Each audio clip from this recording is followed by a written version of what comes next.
My name is Andrew Havas. I came to Benabrith in 1995 and I am on the executive of the council, and I'm also the chairman of Courage to Care.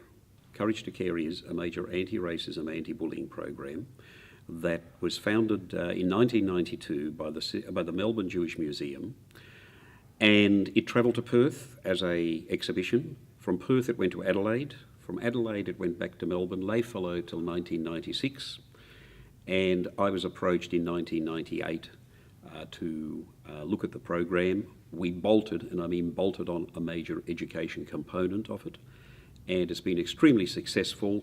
We've had 170,000 people through the exhibition, including 66,700 school children that we have paid for the busing in.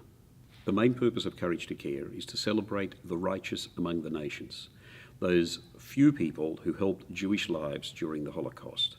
And it's made up of a program whereby a 2-hour workshop where the students come to the program, they go through an exhibition, they see an anti-bullying DVD, they're broken into 3 groups of 20, and once they're broken up into 3 groups of 20, the first group goes through the exhibition, the second group then will listen to a positive talk of a survivor, and the third component of it is that they do a workshop, and the workshop that they do is how is it relevant to them today. The purpose of listening to a positive talk of a survivor is that in adverse conditions there were people who stood out from their and got out from their comfort zones and actually made a major difference. They were not the bystanders, and we don't want the bystanders to be there. We want to show how these people and how you can make an act of defiance and how you can be a little bit different. And right at the moment, we're on to our 37th exhibition. We have over 250 volunteers involved in the organisation. We have people like the Sisters of Mary who come in their habits.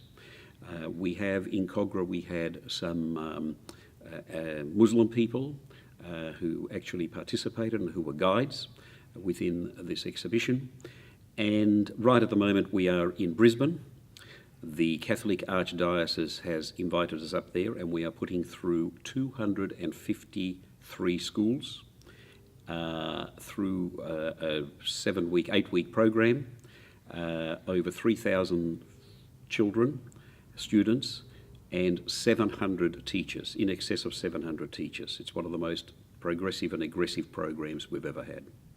The people in Courage to Care are the most remarkable set of people, the volunteers. For example, when we have an intake, in other words, when we have a showing of Courage to Care and we invite people to come along here, at the last intake we had 58 new people, of which 36 have signed up. We are, as I mentioned previously, we're in Brisbane at the moment, and in Brisbane we've trained over 60 people to be facilitators and to be guides, and they're local people that are doing that. We have a number of categories of people. We have survivors, we have the people who are facilitators, and they all have their very interesting tools, and then we have people who guide through the exhibition. And we have the most remarkable, dedicated team of people that you could possibly imagine, from school teachers to doctors to barristers to a judge. It's just right across the board spectrum of people that really give back.